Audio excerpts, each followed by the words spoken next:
I najmanji postavljeni cilj možete dovesti do promjene većih razmjera nego što misliš.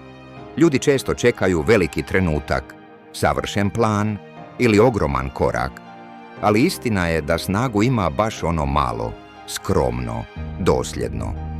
Postavi cilj, pročitati nekoliko stranica dnevno, odraditi 10 minuta vježbe, ustati ranije samo 5 minuta. To možda zvuči beznačajno, ali upravo te sitne odluke grade karakter i stvaraju naviku. A navike oblikuju život. Ne radi se o veličini cilja, već o smjeru u kojem te vodi.